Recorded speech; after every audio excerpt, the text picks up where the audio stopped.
What's up guys? This is your boy Waray Upay and welcome back to another daily vlog.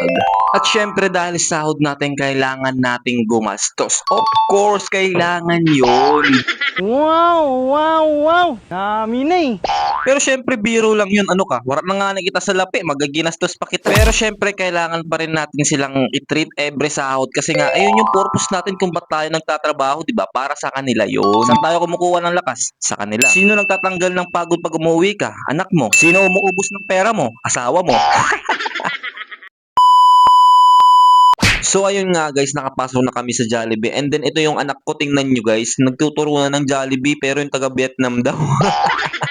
So ayun guys, while waiting nga pala sa order namin dito, sobrang kulit ng anak ko. Grabe, nakakainis kung di ka lang talaga cute nako. Pero syempre biro lang yung guys. Alam naman natin na kapag 1 to 5 years old guys, sobrang kulit talaga ng bata na yan. Kaya kailangan talaga ng mahabang pasensya, promise guys. Oo, nandun tayo sa point na nagagalit tayo, which is normal lang naman yung guys. Pero wag naman natin silang pagalitan ng sobra. Dahil syempre alam naman natin na kapag kung saan sila masaya, dun talaga sila magpo-focus sa isang bagay o sa ginagawa nila. Kaya tayong mga magulang, gabay-gabay lang tayo sa mga anak natin. Wag na wag tayong magsawang magbantay kahit sobrang kulit ng anak natin. Pero syempre, kapag nagalit tayo, in a nice way naman, at babaan din natin yung boses natin. At dahil dyan, ito na nga pala ang order natin. Grabe, sobrang solid talaga ng Jollibee. Jollibee, baka naman. Sa sobrang takam na ako kumain ng Jollibee. Grabe, pati yung anak ko tingnan nyo. Sumusubo pa ng price yan.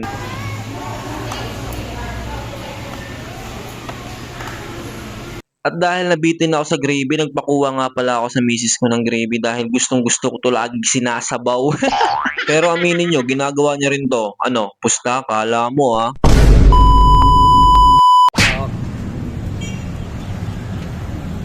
Bilis.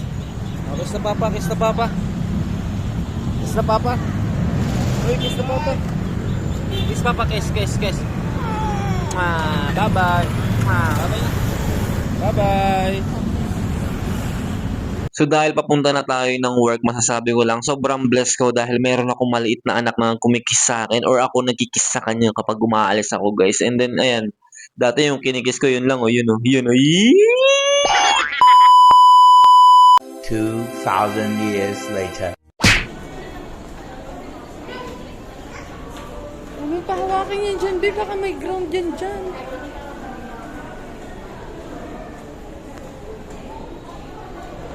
Mara!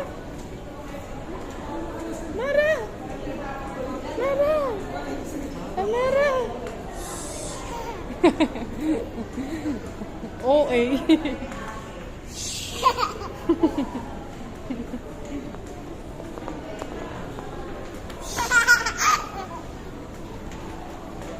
Oo eh. Bye-bye. Grabe hulakok niya. Abot kabihas nun eh. Abot ng kabihas nun yung tawa mo, girl.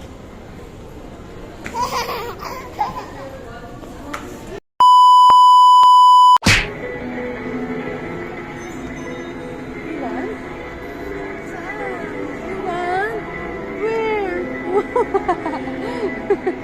Where? This one. This one? Eh, this is the dugo. Go. Tara na tayo. So ayun na nga guys, sinundo ko ng dalawang to.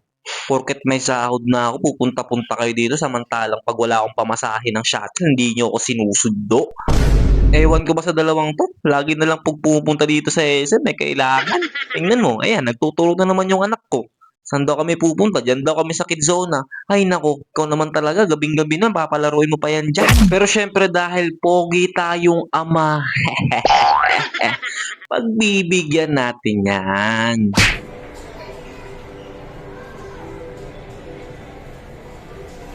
Dati, ang pinipilapan mo, school records. Ngayon, kids.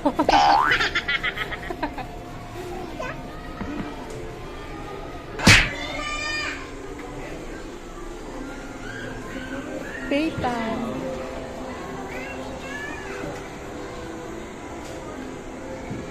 Bayad. Bayad tayo na. Magbayad ka na. Kailangan ba ID ko? Oo, may ID. May ID. Kailangan ba ID, ma'am? Tagal yan. Hindi. Kala ko kailangan ko. So ayun na nga, nalobat na nga yung cellphone ko dyan, which is 9% na lang. Hindi na mo open yung camera niya, hindi na siya makapag-record ng video. So ang ginawa namin, nag-open kami ng Facebook, wala, hindi talaga nakakapag-record. Nag-open din ako ng Instagram, hindi rin nakakapag-record. Lalo ng YouTube guys, hindi rin siya nakakapag-record ng video pag alam ni YouTube na 9% na lang yung cellphone mo. So ayun guys, napunta kami sa TikTok. Puti na lang talaga. Lord, 7% na lang kami, Lord. Grabe, nakapag-record pa kami ng konting clips at saka hindi ganun siya ka-standard pero okay na. So ito yun.